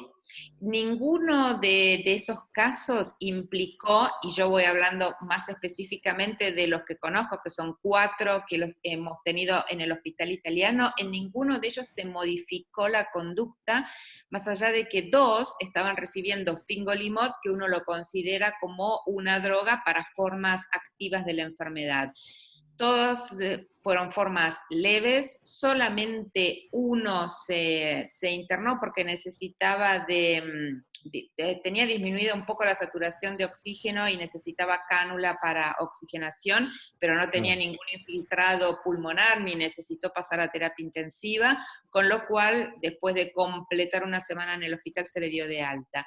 Pero no hubo ningún paciente en los cuales hayamos tenido que cambiar la terapia, ni en los que estaban con cladribine, ni en los que están con natalizumab, ni en los que tenían que eventualmente hacer el segundo año de alemtuzumab, ni tampoco los que estaban con ocre. No se ha modificado para nada.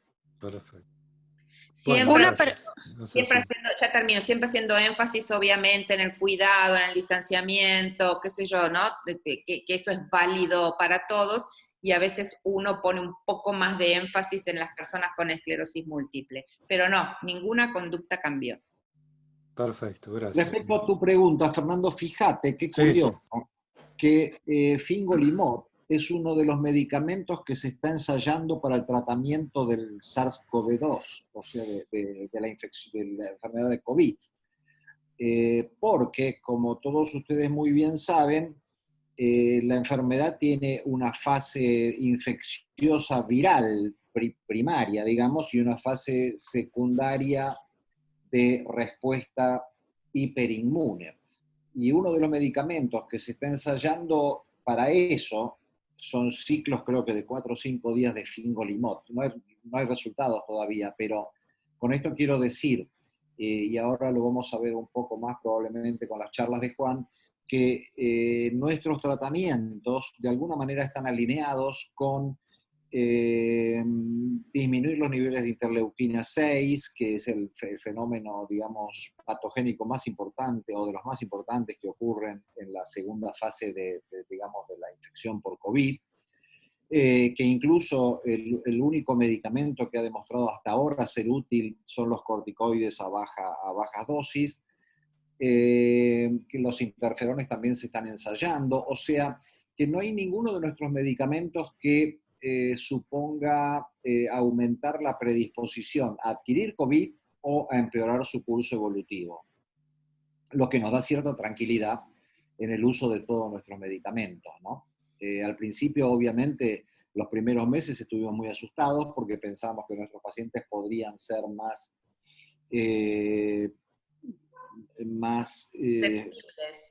susceptibles de enfermarse o que pudieran tener una enfermedad más grave. Sin embargo, parecería que, al contrario, tienen un efecto, entre comillas, protector, o tendrían un efecto protector, algunos de ellos, frente para la enfermedad misma, digamos, ¿no? Perfecto, gracias. Bueno, quizás Liliana, ya está contestada, pero entonces es como difícil, ¿no?, pensarlo, porque cuando uno induce, con estos tratamientos, si uno tiene una linfopenia persistente, uno a veces piensa que estos pacientes con linfopenia persistente son más propensos a desarrollar infecciones, pero a su vez es lo que espera de los tratamientos.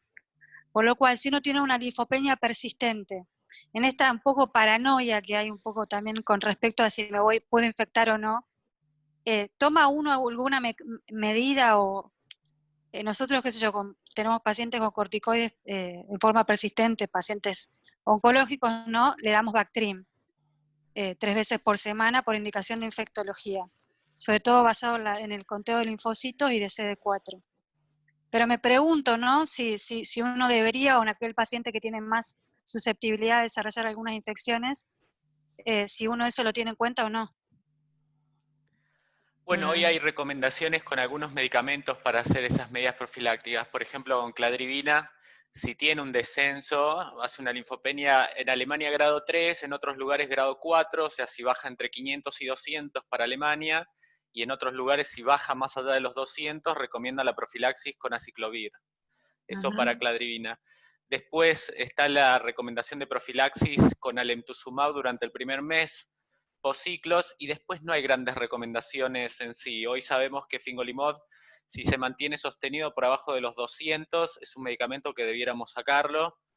Para dimetilfumarato, el paciente que hace una linfopenia por debajo de 500 de forma sostenida y sobre todo que es más grande, podría llegar a ser el que tiene riesgo de desarrollar el MP, pero eso no está tan claro. Y fuera de esas recomendaciones puntuales, después no hay recomendaciones, porque una de las cosas que generan los medicamentos que usamos en esclerosis múltiple es más un efecto cualitativo. Más allá de que puedan tocar cuantitativamente, lo que hacen es una modulación cualitativa, por ejemplo, los anti-CD20 o incluso alemtuzumab, más allá de por supuesto, cladribina.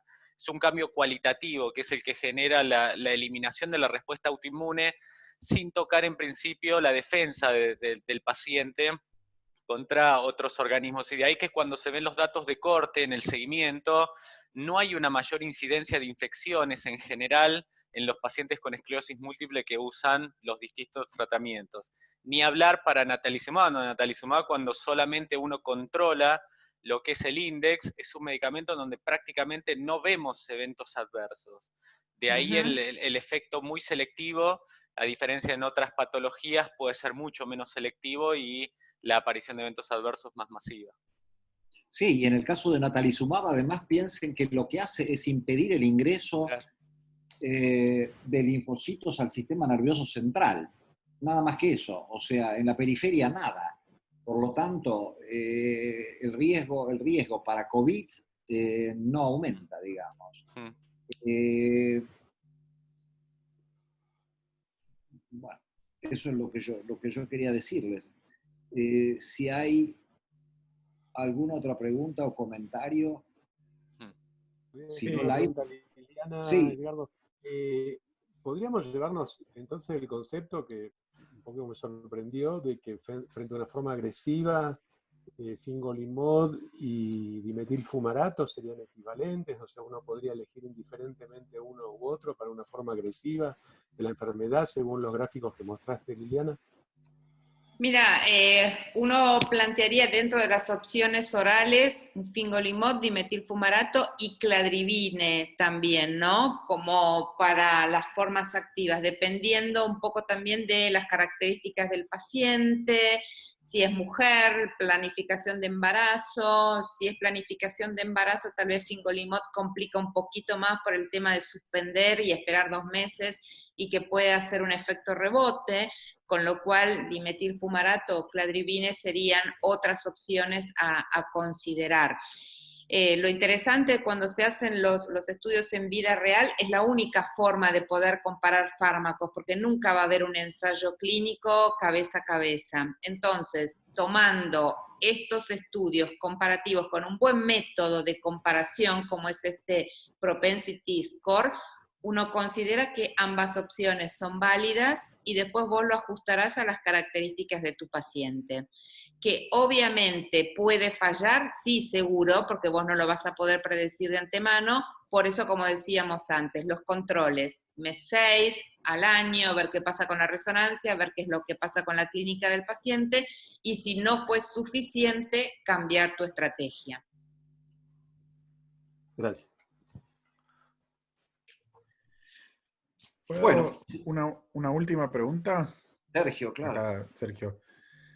Mi pregunta era, entonces, después de haber visto lo que dijo Liliana, aprovecharlos, ¿cómo tratarían a mis pacientes? ¿Qué fármaco elegirían ustedes? A ver, Ella tiene 39 aprovecho. años. Sí. ¿Y vive lejos o cerca de donde vos estás? Para los No, vive por controles, acá. ponerle para un centro de infusión, No. qué sé yo. Bueno, el tema es ese. Vive cerca, para infundirla es difícil, pero saquemos por ahí ese factor, digamos, porque...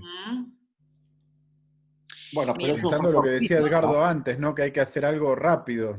Y yo la Me verdad quedé que la pensando en pienso eso. para un monoclonal a esa mujer, ¿eh? Monoclonal, viste que va a empezar a actuar muy rápido, que sacando, bueno, los posibles inconvenientes que después vos te lo arreglarás en cuanto a centro de infusión, cantidad de análisis que se tienen que hacer y demás, creo que es candidata para un monoclonal. Bueno, de hecho, natalizumab podría ser una buena opción si arreglas lo del centro, porque alemtuzumab uno dice también es muy buena, pero tenés que garantizarte que durante 4 años estés sacando sangre todos los meses para que puedas detectar una eventual complicación, ¿sí? Y si vos no vas a estar seguro de que esta mujer, que la verdad tardó, no sé, 11 años en consultar, no sé si justo todos los meses se va a sacar la sangre. Entonces, viste, la tenés que analizar un poquito con ella, pero partiría con un monoclonal, mi impresión. Absolutamente de acuerdo. Gracias. Bueno, si no hay más preguntas por el momento, vamos a escucharlo entonces a Juan, a ver qué nos cuenta del tema manejo en la pandemia, por lo menos lo que nosotros hacemos, y después nos gustaría saber qué hacen ustedes, ¿no? Porque queremos aprender aprovechando este momento. Así que Juan, si tenés la presentación. Ahí estoy compartiendo, no sé si se ve compartida. Sí, perfecto. Okay. Bueno, estamos un poco pasados, de todos modos yo voy a mostrar los datos que hoy se están mostrando a nivel mundial y que eso permite tomar decisiones más basadas en la evidencia que otros aspectos a los cuales veníamos recurriendo. Sin duda es que cuando apareció la pandemia se generó algo que recién creo que comentó Liliana, el tema de mucha incertidumbre, y en base a esa incertidumbre y también surgió la discusión de si el paciente con esclerosis múltiple tiene más riesgo de infectarse y quizás más allá de ese punto que generó incertidumbre, el punto de si el paciente con esclerosis múltiple que se infecta va a tener una evolución distinta a la que tendría una persona sin tener esclerosis múltiple, pero más allá de eso, sin estar usando los tratamientos. El gran temor que se generó era que los tratamientos para esclerosis múltiple podrían llegar a tener un efecto regulador del sistema inmune que no le permitiese al paciente salir a defenderse en el caso de que se infectara. Cuando surgió toda esa situación al comienzo de la pandemia, se establecieron recomendaciones. Gran parte de esas recomendaciones estaban basadas en experiencias y en mecanismos de acción de los tratamientos, y en algunas se sugirió el de decidir o no comenzar tratamientos o posponer aquellos pacientes que venían utilizando determinados tratamientos como los anti-CD20 o eventualmente alemtuzumab o cladribina, y también para natalizumab como anticuerpo monoclonal, sobre todo por el temor de que pudiese generar esta no defensa del paciente.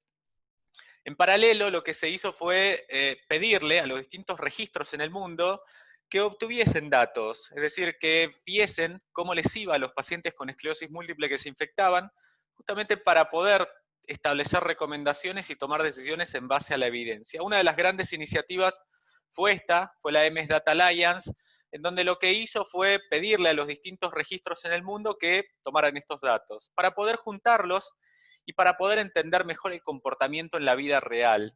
Este es uno de los últimos reportes que se generó, ahora recientemente se actualizó, en donde se presentan datos de casi 700 pacientes con esclerosis múltiple que se infectaron. Estos son datos que provienen de médicos incorporando sus pacientes. Uno de esos registros es el registro, que salió de acá de Argentina y que está recolectando datos en Latinoamérica de pacientes con esclerosis múltiple que se infectan con COVID, pero también hay otros registros en el mundo. Y después hay una parte en donde se recolectan datos directamente de los pacientes. Cuando se hace el análisis de los datos que vienen directamente de los médicos que incorporan a los pacientes que se infectaron, lo que se establece es que el paciente con esclerosis múltiple no tiene un riesgo de tener una forma más agresiva de la enfermedad por estar usando determinados tratamientos. Es decir, los tratamientos ni la enfermedad son un factor de riesgo para que el paciente tenga formas más agresivas. Y esto es independiente del tratamiento, tanto para el paciente que viene utilizando interferones como para el paciente que viene utilizando anticuerpos monoclonales. Que los factores de riesgo que se asocian con formas más agresivas pasan por EDSS más altos, pacientes con mayor discapacidad física, pacientes más grandes, a partir de los 50-55 años, y aquellos pacientes que tienen determinadas comorbilidades. Pero esta primera aproximación lo que empieza a mostrar es que no hay una relación de los tratamientos sobre formas más agresivas. Ya un poco lo había mostrado, el primer reporte que surge es del registro italiano. En Italia, con la gran cantidad de casos que tuvieron, y sobre todo en pacientes más añosos, empiezan a hacer este análisis. Ellos reportan a principios de abril 232 pacientes con esclerosis múltiple que se infectaron, venían utilizando un amplio espectro de tratamientos, y cuando hacen el análisis de esos 232 pacientes, en 10 casos se observaron formas severas a críticas y 5 pacientes fallecieron. Esos pacientes que fallecieron son pacientes muy añosos, pacientes que tienen por lo general más de 55 años, con formas progresivas, que tienen bastantes comorbilidades, y desde el tratamiento, 3 de esos 5 no venían utilizando tratamientos, uno venía utilizando dimetilfumarato y otro rituximab. Pero no hay una asociación directa con los tratamientos, sino con estos aspectos demográficos, pacientes grandes y pacientes con mucha discapacidad física.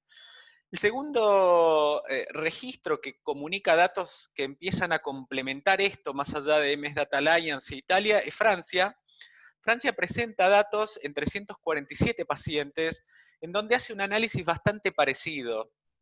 Es decir, intenta establecer aspectos demográficos y clínicos, y si esos aspectos tienen un rol en la hospitalización de los pacientes, en la necesidad de asistencia respiratoria, oxígeno por vía extracorpórea, o si tienen un impacto, una incidencia en la muerte. Cuando se hace el análisis en el detalle, los distintos factores, en el análisis multivariado, lo que se ve es que lo que tiene una relación, creo que esto está tapando, lo que tiene una relación con incrementar el riesgo de tener formas más agresivas en el paciente con esclerosis múltiple que se infecta, pasa por algo que venían reportando los otros registros. Por un lado es el EDSS, pacientes que tienen un EDSS por encima de 6 son los pacientes que tienen más riesgo de desarrollar formas más agresivas, pacientes que están por encima de los 60 años y en aquellos pacientes que son obesos, son los principales factores de riesgos asociados con el desarrollo de formas más agresivas, pero no hay una asociación con los tratamientos, ni con los otros aspectos demográficos y clínicos. Y los tratamientos que se venían utilizando, de vuelta, están dentro del amplio espectro de los tratamientos que hoy se manejan. No eran todos pacientes que venían utilizando un determinado tratamiento, sino que se puede hacer un análisis de los distintos factores, en este caso del tratamiento y el riesgo de desarrollar formas más agresivas. Y un tercer registro importante que empieza también a sostener estos hallazgos pasa por el registro de Nueva York. Nueva York también hace un análisis, en este caso de menos pacientes, pero con un grupo de mayor de pacientes tratados con anti-CD20, más allá de que los pacientes venían utilizando también un amplio espectro. Y lo que se ve es, de vuelta, los principales factores asociados con formas más agresivas pasan por la edad, pasan por la discapacidad, pero no hay una asociación directa con los tratamientos. O sea que, en base a esto, en base a estos datos que se obtienen de los distintos registros de la evidencia de vida real, se empiezan a modificar muchas de las recomendaciones iniciales. En marzo, cuando aparece la pandemia, Europa, a través de Inglaterra, Italia, incluso Estados Unidos, en Argentina también, se establecen recomendaciones que tienen una actitud más conservadora, más de observar al paciente, intentar no iniciar tratamientos o eventualmente, si venían utilizando un tratamiento, en el caso de los anticuerpos monoclonales, pensar en posponer los tratamientos, y estos datos de los registros empiezan a modificar esa aproximación. Y así es como hoy la recomendación que se establece es que el paciente al cual se le hizo un diagnóstico y que se le indicó comenzar un tratamiento, independientemente del tratamiento que se le indicó, es que lo comience. Y esto estamos hablando de pacientes a los cuales formas más agresivas, como el paciente de Sergio, formas menos activas, en los cuales uno piensa anticuerpos monoclonales para los primeros, o medicamentos orales o inyectables para los segundos, es empezar los tratamientos. Para aquel paciente que viene utilizando un tratamiento, no posponerlo, sostener el tratamiento, ni mucho menos interrumpir. Mucho mayor el riesgo de que la enfermedad se active y que no haya vuelta atrás con esa activación, de que el paciente se infecte y eventualmente, en el caso de que se infecte, que tenga alguna forma más agresiva o activa, sobre todo contemplando hoy cuáles son los principales factores de riesgos asociados con formas más activas, que vienen de una forma consistente mostrando que es la edad, las comorbilidades, sobre todo lo que es la obesidad y la mayor discapacidad física, y muchas veces no son los pacientes que nosotros vemos en el consultorio, sino que tienen otras características. Algo parecido para el tratamiento de las recaídas. Se había generado una situación de subir el umbral, esperar o eventualmente no tratar las recaídas, y hoy entendemos que no tiene sentido hacer esa demora. Justamente uno de los tratamientos, uno de los únicos tratamientos que ha demostrado reducir la mortalidad en el caso de pacientes infectados por COVID es la dexametasona. Hoy es mayor el riesgo que podemos llegar a tener de no vuelta atrás o prolongar el tiempo de una recuperación en el paciente en el cual no tratamos la recaída, que el riesgo que puede llegar a tener en el caso de que se infecte. Por eso es que la recomendación, así como se establece, el paciente inicie el tratamiento, mantenga el tratamiento para el manejo de la recaída. Si tiene una recaída, no tenemos que modificar el umbral, y si tiene indicación de tratamiento porque está impactando funcionalmente, debe recibir los corticoides a altas dosis como lo veníamos utilizando. Por supuesto que contextualizando la situación, pero hoy entendemos de que el riesgo de que un paciente con esclerosis múltiple se infecte en Argentina es bajo. Y aún así, en el caso de que se infecte, el riesgo de tener formas más agresivas de la infección no pasa por el tratamiento y no pasa por que tenga la enfermedad. De ahí que las recomendaciones hoy establecen de que el paciente comience el tratamiento, mantenga en quienes lo vienen utilizando, y en el caso de recaídas, que se maneje la recaída para acortar los tiempos de recuperación. Gracias.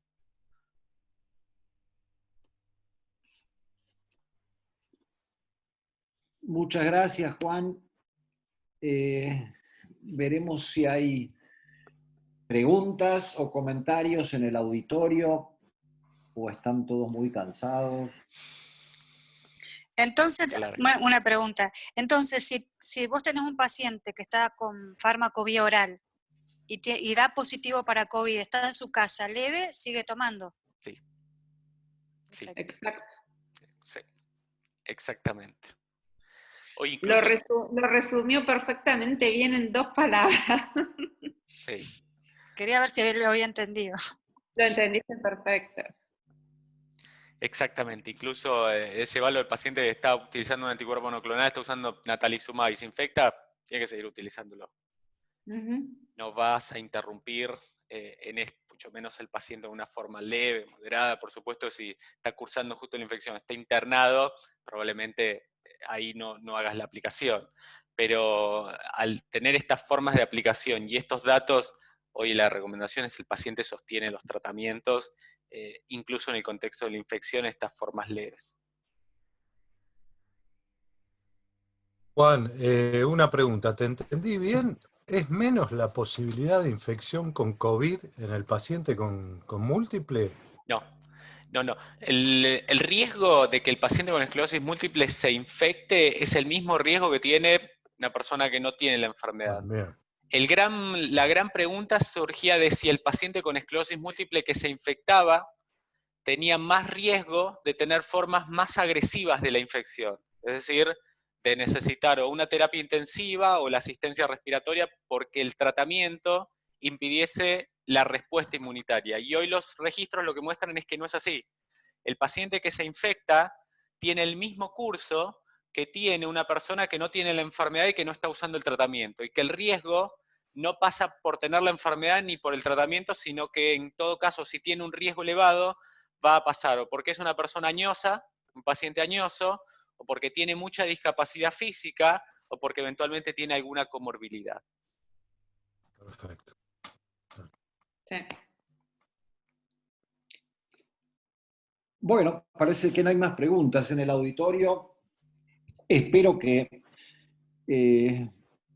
les haya servido. A mí me gustó mucho y me la pasé muy, muy bien realmente, sobre todo por verlos. Y bueno, yo lo que quisiera es motivarlos también a que nos veamos, aunque sea por este sistema, en forma más frecuente, ¿no?